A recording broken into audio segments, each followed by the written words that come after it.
जय श्री कृष्णा, जय श्री राम। आज आप सुनेंगे ज्येष्ठ माह के 10वें दिन की कथा। बोलिए श्री विष्णु भगवान की जय, माता लक्ष्मी की सदा सर्वदा जय हो। आज की कथा में आप श्रवण करेंगे सुंदर गंधर्व का वशिष्ठ जी के श्राप से राक्षसा भाव को प्राप्त होकर पुनः उससे मुक्त होना।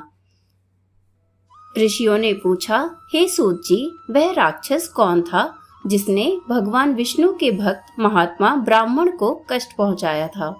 सूत जी बोले, ब्राह्मणों, पूर्व काल की बात है। श्रीरंग क्षेत्र में जो बैकुंठ के सदृश भगवान विष्णु का विशाल मंदिर है, उसमें वशिष्ठ और अत्रि आदि महातेजस्वी मोक्ष के लिए वैष्णव भक्तों को अभय प्रदान करने वाले देवेश्वर श्री विष्णु भगवान की उपासना किया करते थे। एक दिन वीरबाहु का बलवान पुत्र सुंदर नाम वाला गंधर्व सैकड़ों स्त्रियों के साथ उस क्षेत्र में आया और एक जलाशय में निर्वस्त्र होकर निर्वस्त्र हुई स्त्रियों के साथ आनंद पूर्वक जल विहार करने लगा। उसी समय मध्याह्न संध्या करने के लिए मुनिवर वशिष्ठ अन्य महर्षियों के साथ श्रीरंग मंदिर से बाहर निकले और उस जलाशय पर गए। उन ऋषियों को देखकर वह सभी रमणियां भय से कातर हो अपने अपने कपड़े ओढ़कर बैठ गई, परंतु साहसी सुंदर ज्यों का त्यों ही खड़ा रहा। यह देख वशिष्ठ मुनि ने कुपित होकर उस निर्लज को शाप दिया, सुंदर गंधर्व, तूने हम लोगों को देखकर भी लज्जावश वस्त्र धारण नहीं किए, इसलिए तू शीघ्र ही राक्षस हो जाएगा। महर्षि वशिष्ठ के ऐसा कहने पर उसकी स्त्रियां हाथ जोड़कर उनके चरणों में गिर पड़ी और भक्ति भाव से विनती होकर कहने लगी, हे भगवान, आप सब धर्मों के ज्ञाता हैं, साक्षात ब्रह्मा जी के पुत्र हैं। हे दया सिंधु, पति ही नारियों का उत्तम आभूषण कहलाता है। पतिहीन नारी 100 पुत्रों वाली होकर भी संसार में विधवा ही कहलाती है। ऐसी नारियों का जन्म व्यर्थ समझा जाता है। अतः हे मुनीश्वर, हमारे पति के ऊपर आप प्रसन्न हो जाइए। तत्वदर्शी मुनियों को एक अपराध क्षमा कर देना चाहिए। हे दया सिंधु, सुंदर आपका शिष्य है, इसे क्षमा करें। सुंदर की स्त्रियों के इस प्रकार प्रार्थना करने पर वशिष्ठ जी ने कहा, हे सुंदरियों, मेरा वचन कभी व्यर्थ नहीं होगा।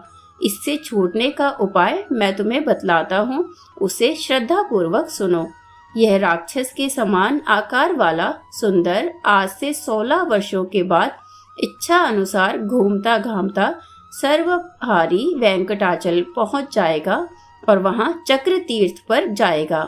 देवांगनाओं चक्र तीर्थ पर महायोगी मुनिवर पद्मनाभ जी रहते हैं। उन्हें खा जाने के लिए जब यह आक्रमण करेगा, तब ब्राह्मण की रक्षा के लिए भगवान विष्णु का भेजा हुआ उत्तम चक्र इसका मस्तक काट डालेगा।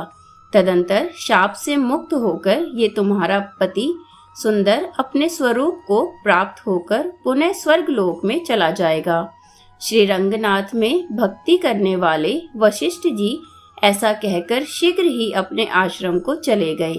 उसके पश्चात राक्षस रूप में परिणत हुआ भयानक आकार वाला सुंदर इधर उधर घूमता हुआ गिरिश्रेष्ठ वेंकटाचल पर गया और चक्र तीर्थ पर भी जा पहुंचा।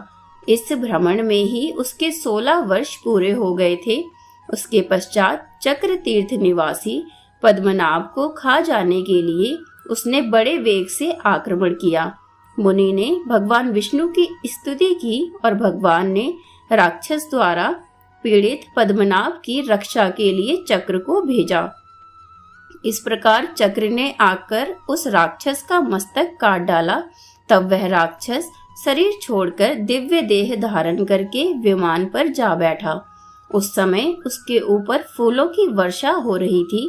उसने हाथ जोड़कर सुदर्शन को प्रणाम किया, फिर उन द्विजश्रेष्ठ पद्मनाभ को भी प्रणाम करके उनकी आज्ञा लेकर सुंदर गंधर्व स्वर्ग लोक को चला गया।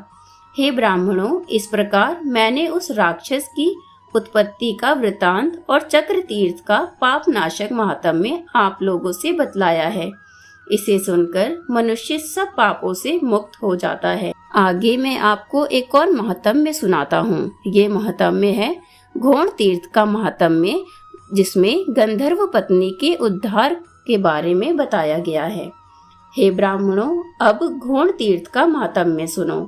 महापापों में तत्पर चांडाल कुल में सबसे नीच क्रूर, कुल का नाश करने वाला, कष्टकारक, दान शून्य, पशुघाती, परद्रोही, चुगलखोर, असत्यवादी, पाखंडी, मित्रद्रोही, पितृघाती, देवताओं से विमुख, आत्म प्रशंसा करने वाला, अयोग्य पात्र के लिए व्यय करने वाला, धर्म में बाधा डालने वाला, फल फूल और पल्लवों से युक्त वृक्षों को काटने वाला, विश्वघाती, वीर हत्यापरायण, अग्निहोत्र का त्याग करने वाला, गांव का अगुआ, देव मंदिर का अध्यक्ष, वेतन लेकर पढ़ाने वाला, कठोर कर्म करने वाला, अनजाने में या जानबूझकर दुष्कर्म करने वाला, इन सभी प्रकार के पापियों को परम मनोहर घोण तीर्थ अपने में स्नान और जलपान आदि करने पर पवित्र कर देता है।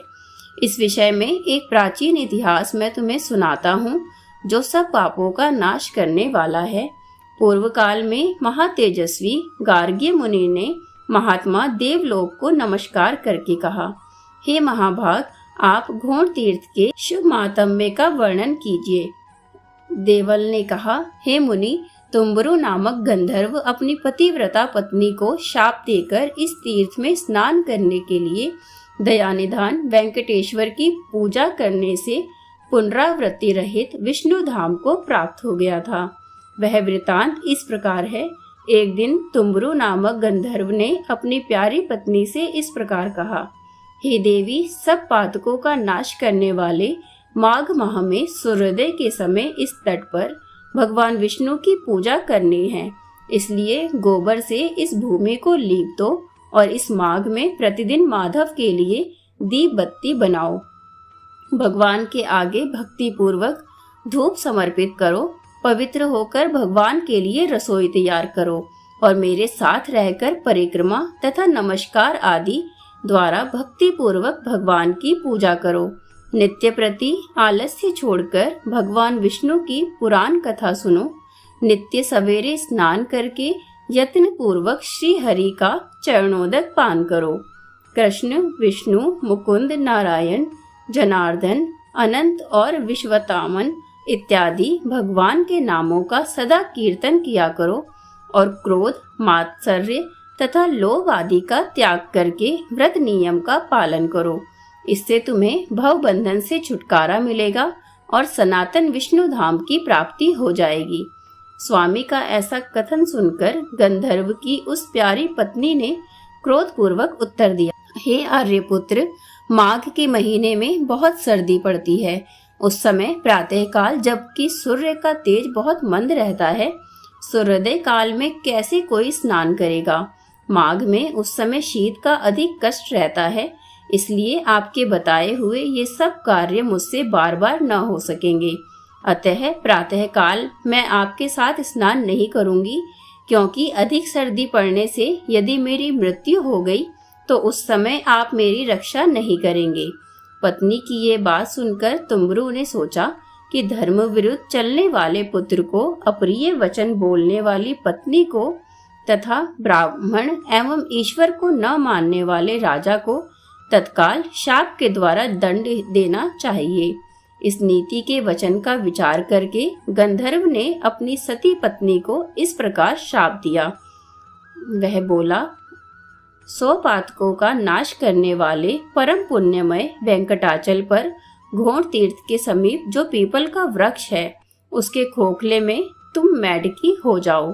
पतिदेव की ये बात सुनकर वह गंधर्व स्त्री उनके चरणों में गिर पड़ी और प्रार्थना करने लगी। तब तुम्बरु ने उसे शाप से मुक्त होने की ये अवधि बतलाई कि अपनी इंद्रियों पर विजय पाने वाले परम तपस्वी महाभाग अगस्त्य मुनि जब महातीर्थ पूर्णिमा को परम उत्तम घोण तीर्थ में जाकर स्नान करेंगे और उसी पीपल के वृक्ष के समीप बैठकर शिष्यों को घोण तीर्थ का महात्म्य बतलाएंगे, उस समय पीपल के खोखले में ही एकाग्रचित होकर जब तुम मोक्षदायक घोण तीर्थ का महात्म्य सुनोगी, तब समस्त पापों का नाश करके मेरे साथ आ मिलोगी। गंधर्व के ऐसा कहने पर उसकी धर्मपत्नी चुप हो गई। स्वामी के श्राप से उसने मेंढक के शरीर में प्रवेश किया और धीरे धीरे शेषाचल के शिखर पर घोड़ तीर्थ के दक्षिण उस पीपल वृक्ष के खोखले में जाकर रहने लगी। तदंतर किसी समय अगस्त्य जी मनोहर वेंकटाचल पर गए। वहां उन्होंने नियम पूर्वक स्वामी तीर्थ में स्नान करके वराह स्वामी को नमस्कार किया। तत्पश्चात उस तीर्थ के दक्षिण वेंकटेश जी के मंदिर में जाकर वेदों के द्वारा जानने योग्य विशाल नेत्र वाले सनातन देवादिदेव दयानिधान श्रीनिवास जी को मस्तक झुकाया। उसके बाद वह घोड़ तीर्थ में गए और वहां शिष्यों के साथ उस श्रेष्ठ तीर्थ में स्नान करके उसी पीपल वृक्ष की छाया में बैठ गए। उस समय उन्होंने शिष्यों से भक्ति पूर्वक घोड़ तीर्थ का पवित्र महात्म्य वर्णन किया, जो ब्रह्म हत्या का नाश करने वाला तथा संपूर्ण मंगलों और समस्त संपदाओं को देने वाला है। उस महात्म्य को सुनकर वह मेंढकी पूर्ववत गंधर्व पत्नी के मनोहर स्वरूप को प्राप्त होकर योगी अगस्त्य के चरणों में गिर पड़ी और बोली, योगियों में श्रेष्ठ दयानिधान अगस्त्य जी, मेरी रक्षा कीजिए, रक्षा कीजिए। हे ब्राह्मण, मैं पति के वचनों का विरोध करने वाली स्त्री हूँ, दया करके मेरी रक्षा कीजिए। अगस्त्य जी बोले, हे देवी, तुम्हारे पति की बुद्धि बड़ी तीक्ष्ण है। उन्होंने जो रोष में आकर तुम्हें श्राप दिया है, वह पति के वचनों का विरोध करने वाली तुम जैसी स्त्री के लिए उचित ही है। जो स्त्री पति के वचनों की अवहेलना करके अपनी इच्छा के अनुसार बर्ताव करती है, वह जब तक चंद्रमा और तारे रहते हैं तब तक घोर नरक में निवास करती है। स्त्रियों के लिए स्वतंत्रता उचित नहीं है, उन्हें पति की आज्ञा का उल्लंघन नहीं करना चाहिए। स्त्रियां पति की सेवा तथा पतिव्रतीय रूप पुण्य से ही भगवान विष्णु के परम धाम में जाती हैं। स्त्रियों के लिए पति ही माता है, पति ही विष्णु है, पति ही ब्रह्मा है, पति ही शिव है, पति ही गुरु है तथा पति ही तीर्थ है, ऐसा विद्वान पुरुष मानते हैं। पति की बात टालकर जो स्त्री दूसरे पुण्यों में सदा लगी रहती है, वह भी शुद्ध नहीं होती। वही स्त्री जब पति की प्रेरणा के अनुसार चलती है, पति की बुद्धि के अधीन रहती है और पति के चरणाविंदों के पवित्र जल से अपना अभिषेक करती है, तब भगवान को प्रिय होती है। इसीलिए तुम्हारा किया हुआ दोष ही तुम्हें इस शाप के रूप में प्राप्त हुआ था। उसे यहाँ भोगकर घोड़ तीर्थ का महात्म्य सुनते सुनते तुम्हारी उस शाप से मुक्ति हो गई और पहले के समान तुम्हें सुंदर अंगों वाला नारी रूप पुनः प्राप्त हो गया। इसीलिए विद्वान पुरुष घोड़ तीर्थ को परम पवित्र मानते हैं। जो मनुष्य सब पापों का नाश करने वाले इस इतिहास का श्रवण करता है, वह वाजपेयी यज्ञ का फल पा लेता है और उसे सनातन विष्णु लोक की भी प्राप्ति हो जाती है। आज के अध्याय में बस इतना ही। कल पुनः उपस्थित होंगे आगे के अध्याय के साथ। वीडियो अच्छी लगी तो वीडियो को लाइक करें, साथ ही चैनल को सब्सक्राइब करना भी ना भूलें। जय श्री हरि विष्णु।